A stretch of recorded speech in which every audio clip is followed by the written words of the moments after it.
Bonjour et bienvenue, je m'appelle Anthony Touchard, vous écoutez Graines d'investisseurs, le podcast fait par un investisseur pour les investisseurs. Ici on parle d'immobilier, de développement personnel et d'entrepreneuriat. L'objectif de ce podcast est de vous donner des clés et des conseils et pourquoi pas vous aider à entreprendre le changement de votre vie. Alors installez-vous confortablement, je vous souhaite une bonne écoute, c'est parti.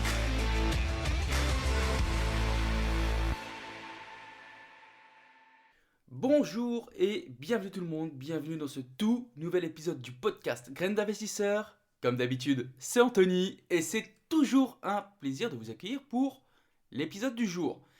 Les amis, j'espère que vous avez la forme, que vous avez la pêche, que vous avez passé une très bonne semaine, comme à l'accoutumée.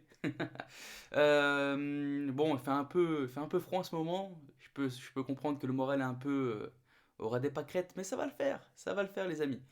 Bon, on va commencer directement par une news phénoménale, une news exceptionnelle, une news qui va nous rendre riches. Le livret A passe à 1%. Youhou! C'est la fête! Non, c'est une blague. 1%. Bon, avec l'inflation qui arrive, là j'ai vu qu'en France on tablait sur une inflation à 3,5% à peu près. Donc c'est pas mal. On perd que 2% sur notre argent de côté. Donc, bonne occasion, je sais pas. Bon, sinon à part ça, pour contrecarrer ce livret A et cette inflation phénoménale, j'ai signé normalement, mon nouvel investissement. Là, je retourne dans le Nord la semaine prochaine, donc on va lancer la caisse d'épargne assez rapidement. Ça va être, je pense, plutôt pas mal. Sinon, à part ça, la semaine dernière, je vous ai annoncé que je devais rencontrer une auditrice. Franchement, c'était tip top. C'était tip top. Ça m'a fait grave plaisir. C'était la toute première fois pour moi que je rencontrais un auditeur du podcast. Donc, franchement, à refaire. S'il y en a certains d'entre vous qui sont pas très loin de Genève, ça me ferait grand plaisir de vous rencontrer. Donc, on a parlé de plusieurs choses, hein. On a parlé bien sûr d'investissement. On a parlé sur quoi investir. Et même grâce à moi, tu vois, elle a même économisé un petit peu d'argent sur son prochain achat. Bon, je vous file le tip si vous ne le savez pas.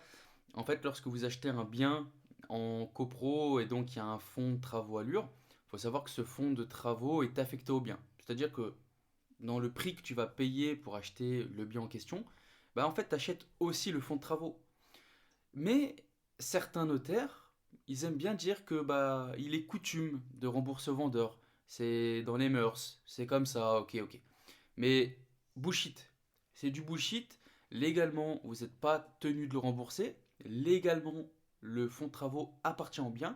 Donc imaginons, euh, on va prendre des chiffres pour imaginer la chose, mais je sais pas, imaginons que vous avez un fonds de travaux de 2000 euros. Et ben selon le notaire, vous auriez dû rembourser les 2000 € au vendeur, alors que non. Alors que non, le fonds de travaux est affecté au bien. Donc quand vous achetez, vous gardez ces 2000 € qui sont stockés et qui sont affectés au bien. Donc c'est un petit tip, si jamais vous ne le connaissez pas, ça peut vous faire économiser quelques centaines, voire quelques milliers d'euros. Après, s'il y a eu des travaux récemment, il se peut que le fonds de travaux ne soit pas aussi conséquent, mais ça peut vous faire économiser plutôt pas mal. Donc si jamais vous ne le saviez pas, c'est cadeau. Et donc ouais, bah, tout ça pour dire que c'était vraiment cool de rencontrer physiquement des auditeurs du podcast. Et donc voilà, si vous n'êtes pas très loin, on pourrait s'organiser d'autres rencontres de manière ponctuelle. Sinon, j'ai regardé aussi l'émission Capital sur M6, il me semble. C'était une émission sur l'immobilier. Automatiquement, je l'ai regardé. J'ai même fait quelques petites stories dessus. C'était, c'était plutôt pas mal. J'ai eu des retours sur le viager. J'avais fait quelques stories sur le viager. Et bon, je vous laisserai réécouter l'épisode sur le viager que j'ai fait. Parce que j'ai eu des questions, etc. Et pour moi, ce n'est pas. Je vais un peu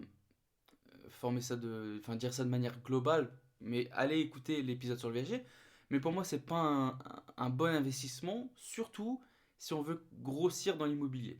Je pense que Effectivement, quand tu veux diversifier, ça peut être pas mal quand tu n'es plus dans le besoin, entre guillemets, quand tu as déjà un certain passé dans l'immobilier, que tu as déjà fait deux, trois choses, etc. Mais quand tu veux commencer, c'est vraiment qui tout double. Tu peux acheter une bonne occasion et, euh, et par chance ou malchance, hein, peu importe comment tu prends ça, mais la personne avec qui tu as fait le viager décède d'ici 2 ans, 3 ans. Et là, ça peut être effectivement, ça peut être gros jackpot, ça peut te mettre un gros coup de boost. Mais par contre, dans le cas contraire, si tu achètes un viager et que la personne reste 10, 15, 20 ans, tu peux à la fin surpayer le bien. Et c'est un truc qui, le viager, si c'est mal fait, tu peux te traîner un boulet pendant très longtemps. Très longtemps. Et sortir du viager, mon pote, c'est hyper galère. Hyper galère, c'est un boulet que tu vas pas pouvoir te défaire. Donc clairement, pour moi, le viager, c'est pas un bon investissement. Bon, en tout cas, c'était quand même une bonne émission. On a appris plusieurs choses. Comment investir en immobilier. En tout cas, moi, je te garde juste, tu vois, comme on dit. Moi, je l'ai entendu surtout en crypto. Mais par exemple, quand Nabila a dit oui, achetez du Bitcoin, c'était clairement beaucoup trop tard pour acheter du Bitcoin. Et au contraire, il fallait sortir. Et là, quand je me dis que Capital te dit que tu dois investir en immobilier de telle façon ou telle façon, c'est que les amis, c'est déjà passé. On est déjà très très loin. Par contre, j'ai bien aimé, ils ont été honnêtes sur la plateforme Brix, parce que moi j'ai un enfin c'est pas un problème en soi, hein, comment dire, euh, c'est la structure de l'entreprise qui est comme ça. Mais en fait, sur Brix, tu n'es pas réellement propriétaire. C'est-à-dire que effectivement, tu peux acheter faire des investissements à partir de 10 euros, mais tu n'es jamais propriétaire en soi. Donc ça, c'est quand même un certain problème, je trouve. Tu es propriétaire de rien du tout, en fait. Et puis après, j'ai divers... Enfin, je trouve que c'est pas très... Je sais pas comment dire, mais en gros, chez moi, ils ont acheté un gros parc de 20 logements, il me semble. Et pour moi, ils ont surpayé le bien parce que ça valait pas ce prix-là. Et les rentas dégagés, je les trouvais énormes. Alors qu'au final, je sais où est cet endroit, il est pas super bien placé, etc., etc. Enfin bref, mais ils ont été honnêtes, ils ont dit les deux faces de Brix, ce que ça pouvait t'apporter, mais aussi que tu n'étais pas propriétaire, etc., etc. Et ça, c'était plutôt cool. Voilà, voilà. Bon, on va tout de suite commencer par les questions de la semaine. Question de la semaine. Bonjour Anthony, une question bête. Alors déjà, sache qu'il n'y a pas de question bête. Je suis en pleine acquisition d'une maison actuellement louée. Concernant la reprise du bail, vu qu'il va y avoir un changement de propriétaire, est-ce que je dois refaire un bail à mon nom ou dois-je garder le bail actuel qui sera au nom de l'ancien propriétaire? Cela ne va-t-il pas poser de problème? Salut à toi. Alors écoute, non, tu gardes effectivement le bail rédigé par l'ancien propriétaire. Donc sur ça, il y a aucun problème. Ça va pas poser de soucis. En fait, les droits et devoirs de l'ancien propriétaire vont se répercuter sur toi. Ainsi que les droits et devoirs du locataire automatiquement vont venir s'affilier sur toi. Mais en tout cas, il n'y a pas de question bête. N'hésitez pas. Deuxième question. Salut Anthony, dis-moi, j'ai une petite question. Mon expert comptable m'a dit qu'il faut que j'adhère à un centre de gestion agréé pour mon LMNP. Quel est l'intérêt à part perdre de l'argent? Et merci pour tous ces podcasts. Alors, 3 points pourquoi tu dois adhérer à un CGA, donc un centre de gestion agréé. Premier point, non-majoration du bénéfice. Deuxième point, baisse du risque de contrôle fiscal. Troisième point, 2 tiers des frais de comptabilité plus le CGA sont en crédit d'impôt dans la limite de 915 euros. Donc déjà, ces 3 points doivent t'interpeller et te faire adhérer à un CGA. En fait, le CGA, c'est quoi? Je ne sais pas si j'en ai déjà parlé à travers les épisodes, mais en gros, tu vas avoir ton... Il faut savoir déjà que c'est pas obligatoire, ok? Tu adhères si tu veux. Au niveau du prix, moi je pense qu'il ne faut pas s'en priver parce que c'est quelque chose qui est dans les 130 ou 150 euros euh, pour toute ta comptabilité. Donc c'est relativement abordable pour toutes les bourses. Euh, À part ça, moi je le conseille à tout le monde. Parce que déjà de un, il y a non-majoration du bénéfice, c'est-à-dire que si durant ton exercice comptable, tu es en positif, tu es en bénéfice, tu peux avoir une certaine majoration en fonction des impôts. Deuxième point, baisse du risque de contrôle, c'est-à-dire que faire contrôler ta comptabilité par un centre de gestion agréé va te permettre, va pas t'exonérer à 100%, hein. Tu peux bien sûr avoir un contrôle fiscal, mais ça va aider à ne pas te faire contrôler. Et troisième point, et pour moi le plus bénéfique, c'est que tu peux avoir 915 euros de crédit d'impôt. C'est-à-dire que demain, tu prends une comptabilité, je sais pas, je vais te dire une bêtise, ok, mais tu vas te prendre une comptabilité à 1005. Tu vas avoir 2 tiers plus, enfin 1005 plus les frais de CGA, donc 130, 150 balles. Tu vas avoir un crédit d'impôt de 915 euros qui vont se répercuter sur tes impôts revenus. Maintenant, imaginons, tu payes 5000 euros d'impôts revenus par an. Et bah sur ces 5000 euros, on va venir déduire 915 euros de crédit d'impôt parce que tu as pris un CGA. Donc c'est tout bénef. C'est tout bénef parce que 915 euros qui vont, ça va se répercuter sur ta tranche, enfin sur ton imposition revenu. Donc c'est même pas sur ton activité de LMNP, c'est c'est sur ton impôt revenu. Donc pourquoi s'en priver si tu payes, même si tu payes 1000 euros d'impôt revenu par an, moi je te conseille de prendre ce CGA et de prendre un comptable de X milliers d'euros pour te permettre d'avoir dans la limite des 915. Bien sûr, si tu cherches juste à avoir ce crédit d'impôt de 915 euros maximum, va pas prendre un comptable à 2000 balles juste pour avoir les 915. C'est complètement bidon. Tu vas dans la limite. Donc vraiment, faut pas s'en priver. Moi, le CGA, c'est quelque chose que pour moi, ça devrait être obligatoire. Tout investisseur qui se respecte devrait avoir un CGA. Voilà. Dernière question. Attends, est-ce que j'ai pris... Ouais, j'en ai pris que 3. Bonjour Anthony, je te remercie pour tous ces conseils au travers de tes podcasts. J'aurais une question, s'il te plaît. J'ai potentiellement trouvé un bien intéressant. Le bien en question est une maison de 170 mètres carrés.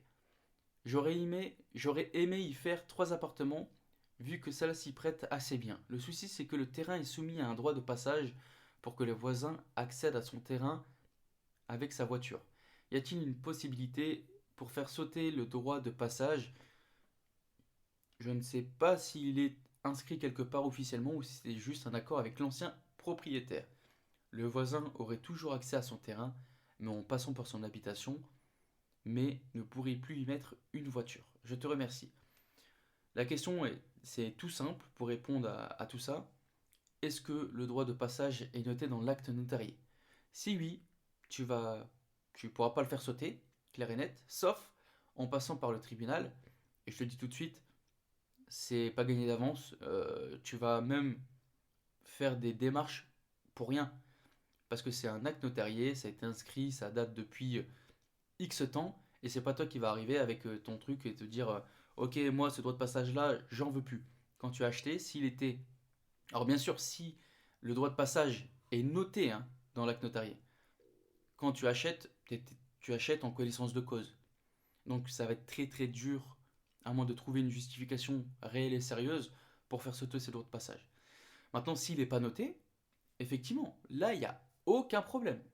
Aucun problème. Si c'est noté nulle part, c'est juste entre le bon vouloir du voisin et du vendeur. Effectivement, là, il n'y aura pas de problème. Tu dis, écoutez, ça c'était un accord avec l'ancien propriétaire, moi c'est stipulé nulle part, basta, on arrête là. Donc voilà. Bon, bah c'est tout, on a fini pour les questions de la semaine, on va directement passer au sujet du jour. Et c'est un sujet que... Alors j'ai déjà, comment dire... Attends, je vais bouger le micro un petit peu pour me mettre à l'aise dans la chaise. Alors c'est un sujet que j'ai déjà traité sur l'étude de marché, me semble. Et j'ai eu des retours. Alors l'étude de marché, l'épisode que j'ai fait sur l'étude de marché, il est vraiment poussé. On va vraiment chercher les stats sur l'INSEE, compagnie et compagnie. Mais là, j'ai décidé de vous faire un petit sujet sur la façon la plus simple de savoir si un secteur est bon pour investir ou pas. J'ai noté quelques clés, quelques pistes que je vais vous donner.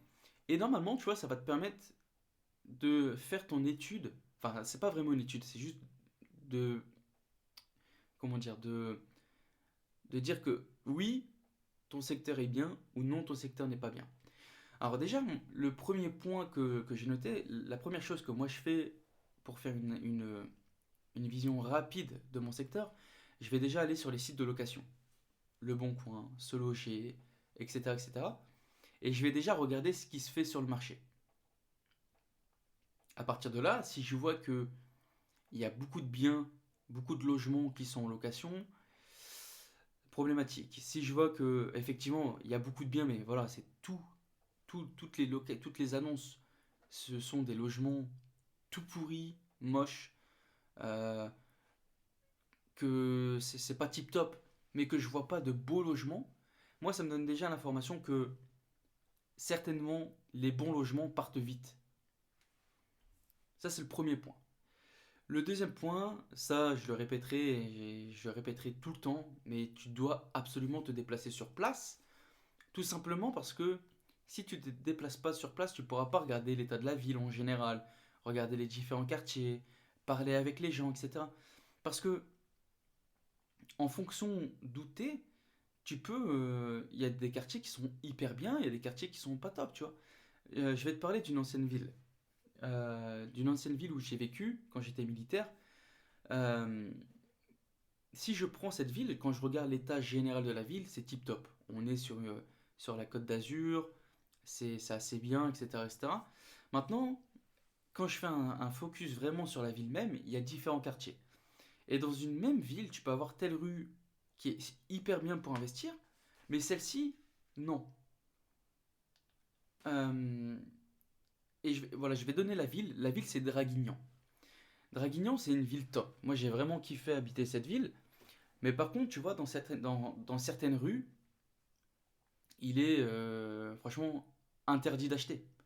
Il est interdit d'acheter parce que c'est pas fréquentable, c'est mal famé, il y a du trafic, il n'y a pas de lumière dans les rues la nuit, et franchement, t'es une jeune femme, bah franchement, tu marches pas là-bas.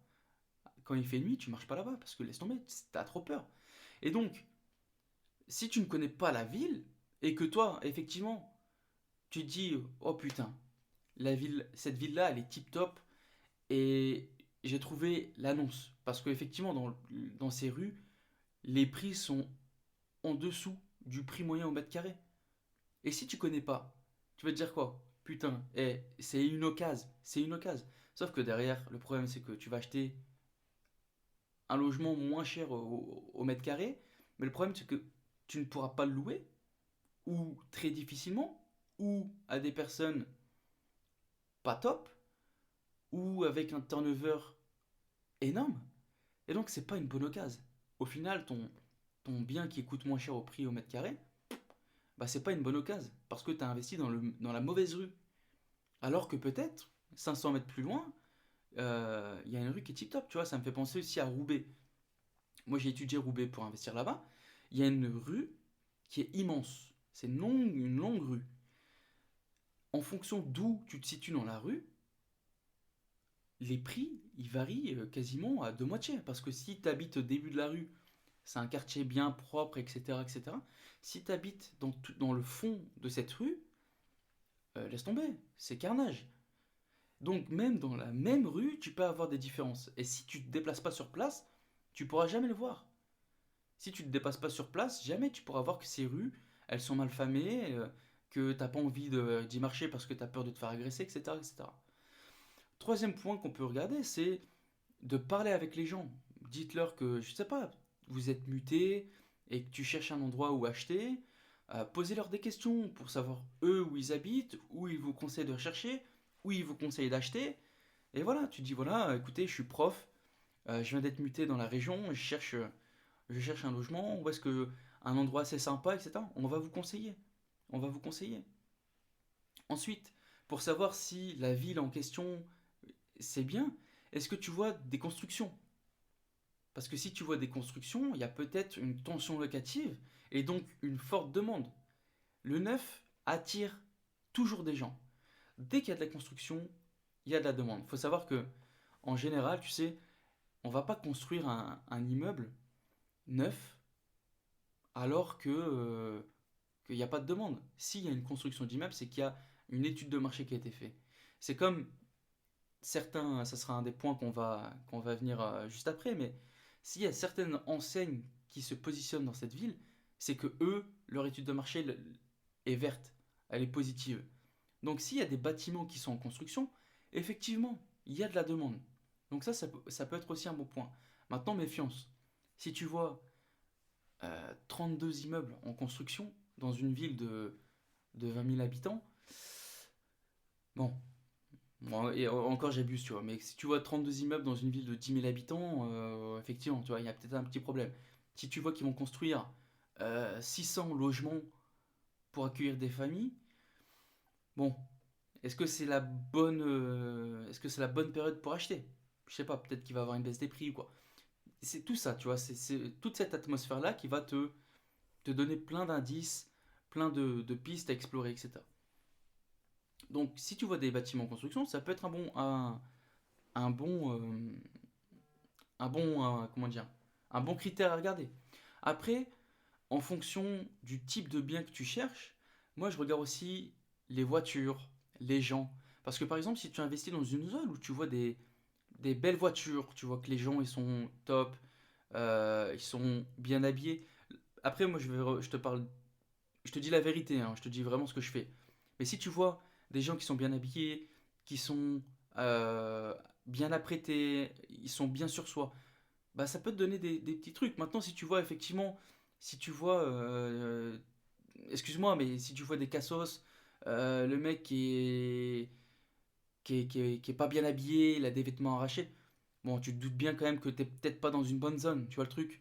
Donc, moi, quand je vois, par exemple, des quartiers où les familles se baladent, où je vois un mec qui promène son chien tranquille, t'as le petit père de famille qui est en train de pousser son fils à faire du vélo, bah voilà, moi, ça me donne envie d'investir, parce que je me dis que c'est certainement un bon quartier, un quartier où il fait bon vivre. Pour les voitures, c'est pareil. Si les gens parquent leurs voitures dehors et que c'est des voitures qui vaut un certain montant, c'est qu'ils sont sereins. C'est qu'ils sont sereins. Si tu vois des voitures qui sont explosées, des voitures où les rétros sont pétés, et que c'est peut-être pas un bon quartier, tu vois le truc. C'est ce genre de réflexion que tu dois avoir. Pour moi, si je vois des familles, je vois des gens bien apprêtés, je vois des belles voitures qui sont garées. Pour moi, c'est certainement une zone où investir va te permettre d'avoir des locataires qui sont plutôt premium, dans le haut de gamme. Et que, automatiquement, la valeur de ton bien risque d'augmenter au fil des années. C'est plein de petites choses comme ça qui vont venir te titiller l'esprit un peu, tu vois. Et il y a autre chose que je regarde aussi qui est important, c'est la propreté du quartier.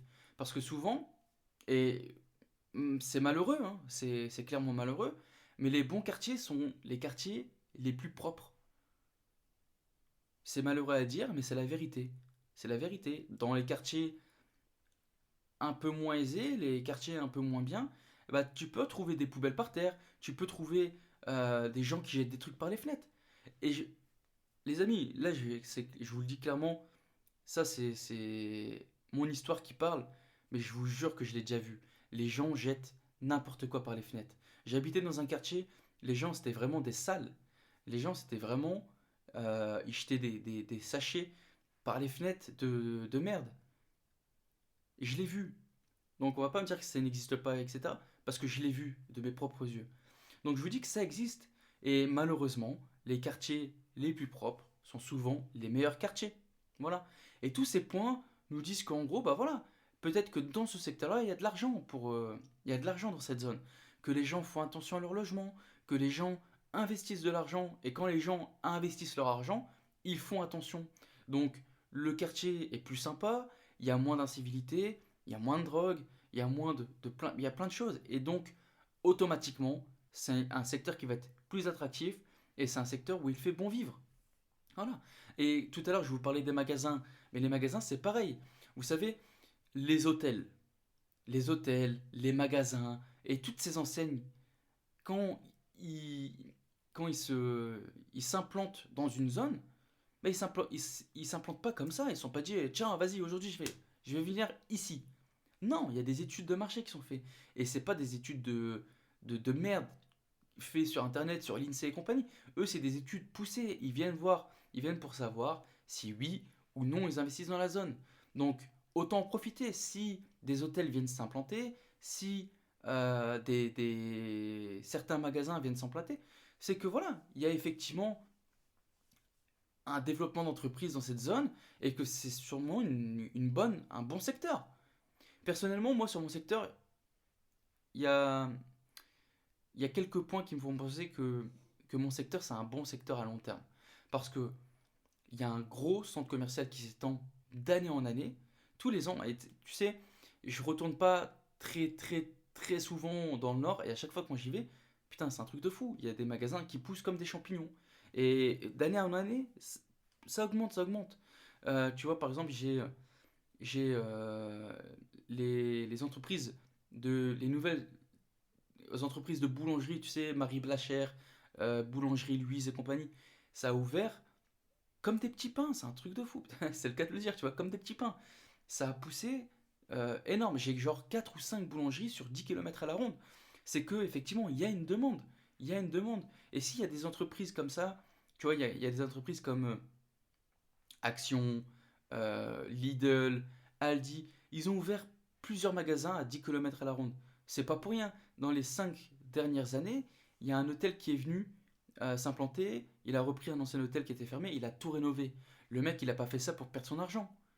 L'investisseur qui est derrière le projet de réhabilitation de l'hôtel, il s'est pas dit allez, c'est pour faire plaisir à la ville. Non, il est là pour faire de l'argent, le mec. Donc si lui, il a dépensé des millions, peut-être des millions, dans la rénovation de cet hôtel, c'est que lui, derrière, il a fait des études, il a vu qu'il y avait une certaine demande.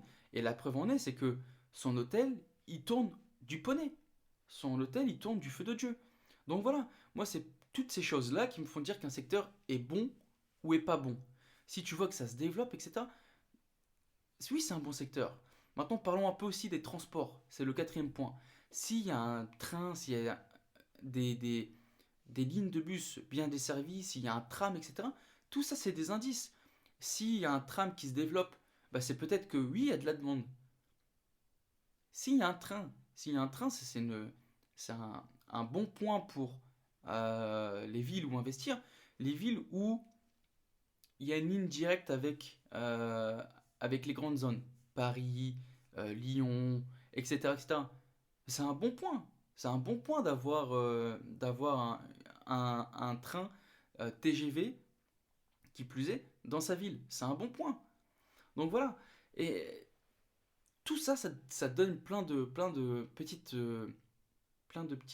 comment dire,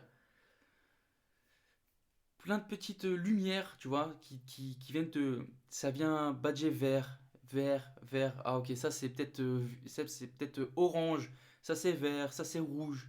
Et après tu fais tout le cumul et ça te donne si oui ou non c'est un bon secteur. Maintenant les amis, si tout est vert, euh, bon, tu te doutes bien que dans si tout est trop beau, trop si tout va bien dans le meilleur des mondes, c'est que tu es dans un secteur tip top. Mais malheureusement, bon, secteur tip top dit rentabilité moindre, effectivement, parce que tu vas prendre moins de risques.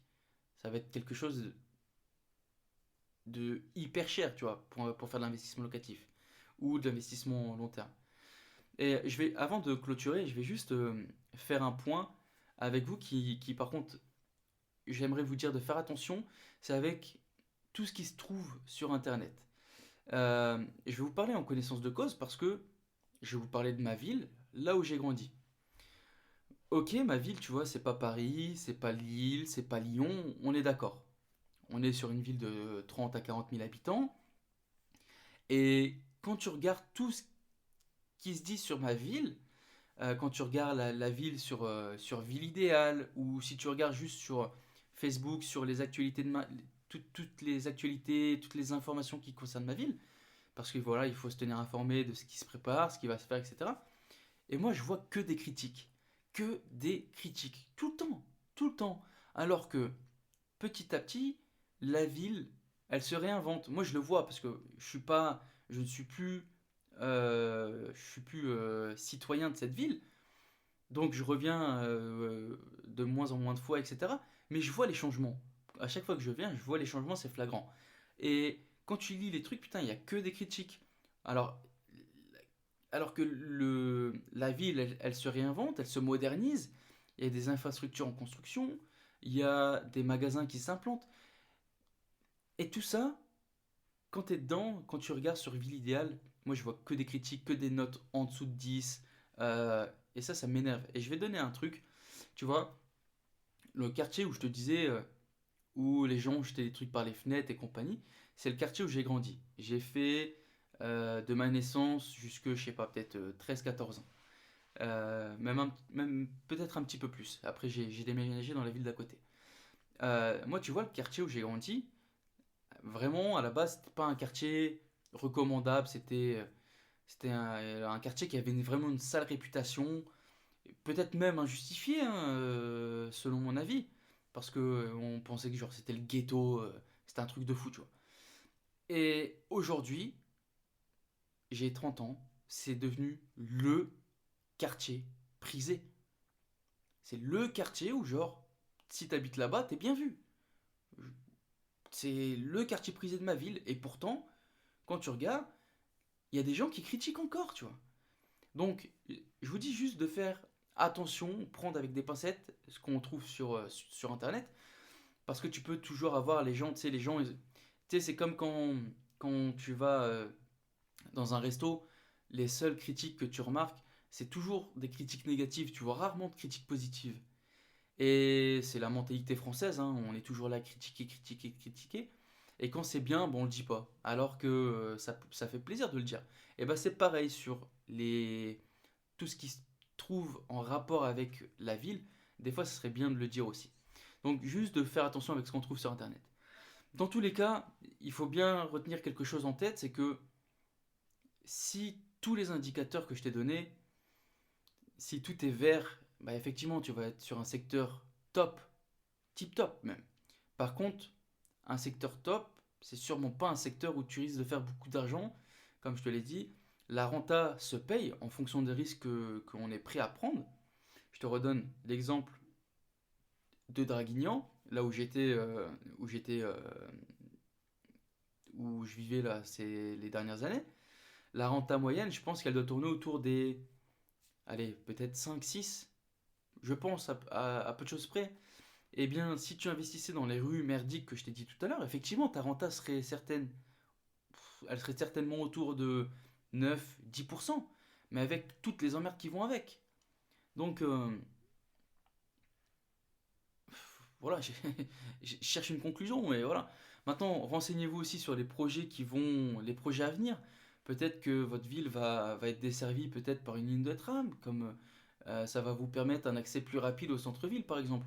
Ou un exemple frappant avec le Grand Paris, il y a de nombreuses villes qui ont pump simplement parce qu'elles vont avoir un accès direct au centre de Paris avec des métros, avec des trams, etc.